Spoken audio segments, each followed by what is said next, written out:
Hello guys, তোমরা কেমন আছো? তো আজকে ভাবলাম একটু নিরামিষ চিল্লি পনির করি, তো তোমাদের সাথে শেয়ার করি। তো দেখো, কাঁচা পনিরগুলোকে আদা ও কাঁচা লঙ্কা পেস্ট করে কর্নফ্লাওয়ার দিয়ে পনিরগুলোকে ভালো করে ম্যারিনেট করে 10 মিনিট ঢাকা দিয়ে রেখে দিলাম। তারপরে দেখো, কড়াইতে সাদা তেল ঢেলে দিলাম। তারপরে ওই কাঁচা পনিরগুলোকে কাশ্মীরি লঙ্কা আর গোলমরিচের গুঁড়ো দিয়ে মেখে নিলাম। তারপরে দেখো, আস্তে আস্তে ওগুলো কড়াইয়ের মধ্যে ঢেলে দিলাম। ঢেলে দিয়ে আস্তে আস্তে লাল লাল করে একটু ভেজে তুলে নিলাম।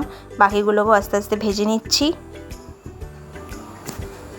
তারপরে দেখো, একটা বাটিতে chilli sauce, soya sauce, tomato sauce আস্তে আস্তে ঢেলে নিলাম পরিমাণ মতন।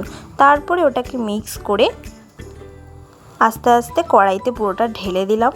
তারপরে কড়াইতে ঢেলে দিয়ে ওই যে কাঁচা পনিরটাকে ভেজেছিলাম, সেই কাঁচা পনিরটাকে পুরোটা দিয়ে দিলাম।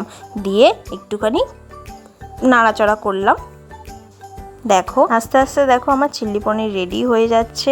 তারপরে দেখো, কাঁচা লঙ্কা দিয়ে দিলাম 3খানা। তোমরা যেমন ঝাল খাও সেই বুঝে দেবে। তারপরে একটু আন্দাজ মতন একটু চিনি দিয়ে দিলাম। তারপরে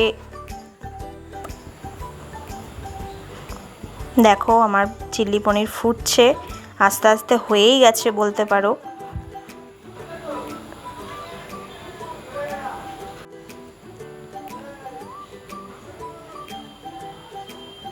এখানে আমার কিন্তু চিল্লি পনির পুরো রেডি। তো তোমরা দেখে কমেন্ট করে জানিও কেমন হয়েছে। এর মতন টাটা, বাই বাই।